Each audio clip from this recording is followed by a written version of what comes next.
Although this wasn't translated into the games, Geralt actually wears a headband quite often. Yennefer wouldn't allow him to wear one to the Thanet ball though, because she picked his outfit for the occasion and she thinks the headband is pretentious. I don't think we can blame her for that. I can see you chose your own outfit. You know, of course, that together we look about as good as lace frills on a battle axe. Everyone's got their style. Eridan, in his wraith form, attempted to take Jacques the Aldersberg, leader of the Flaming Rose, to the NL world as well. Most likely because Jacques may very well have also possessed the Elder Blood gene, as he could travel through time and teleport at will. Take him. I don't care what fate he meets.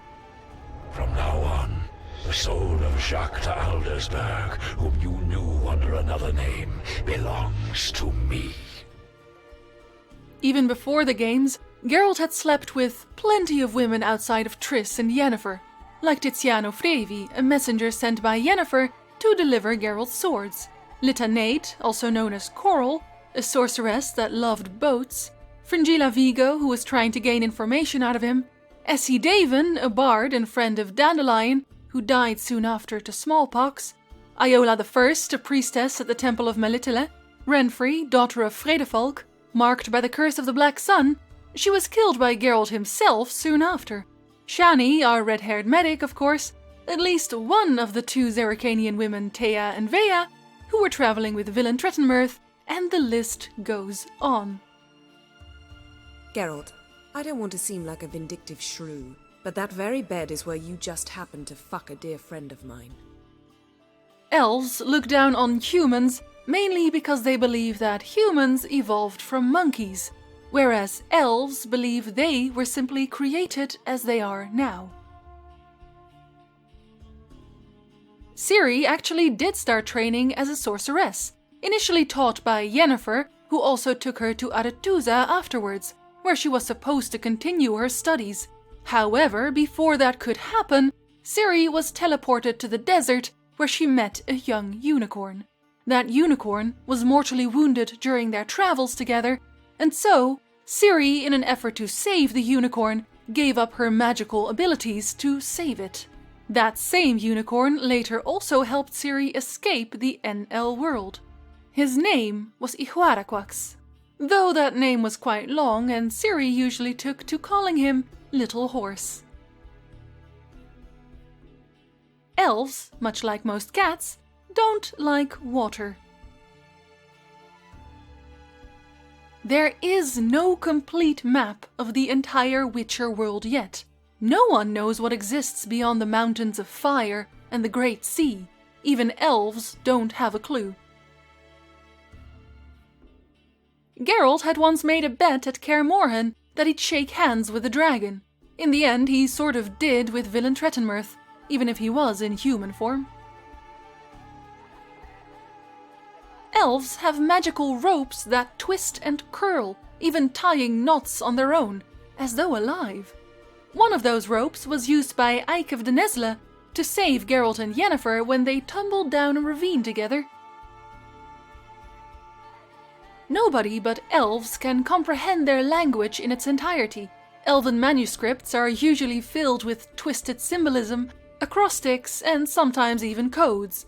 The Elder speech always has at least a double meaning, and when written, it can have dozens of meanings. Eseth Mahon, tal este impedon, elornet eleorien, feredein Mahon, heldaumas. The coordinates to the world of the White Frost are apparently 03314890-89270934. And while many mages are skeptical about the thesis, it is still recommended you wear warm clothing before attempting to open a microscopic portal to that world itself. Elven cities are much different in architecture than human cities. Where humans like to build practically in each other's faces, Elven cities had wide lanes laid with colorful gravel between neat, eye-pleasing little palaces, open-work fences, walls, hedges, and canals, bridges, flower beds, and green parks. Nilfgaardian sorceresses actually look like crap. Showing off your feminine and magical abilities in Nilfgaard was not necessarily accepted. Asirva Anahid and Fringilla Vigo decided to make themselves look good only after they joined the lodge and were confronted with how good the northern sorceresses looked. In fact, Asira was originally described as this. The woman within the projection was pale and her complexion was ugly. She had bland, expressionless eyes, narrow bluish lips, and a slightly hooked nose. She wore a bizarre, conical, rather crumpled hat. Thin, dark, greasy hair hung from underneath it. Her robes were loose and shapeless, black with a silver trim, and frayed at the shoulder, making her look unattractive and neglected. They were embroidered with a circle and a crescent star, which served as the only decoration worn by the Nilfgaardian sorceress. Her hands were thin, marked with yellow spots, and her nails were broken and uneven, obviously bitten. In Hearts of Stone, you find a list of objects in need of restoration inside the Borsodi auction house. It lists several items of interest, and some are quite familiar.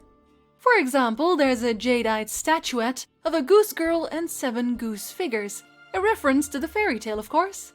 There's also a pipe carved of cherry wood that used to belong to Nina Fierovanti, a powerful sorceress and one of the 4 female mages that first mastered a single element entirely.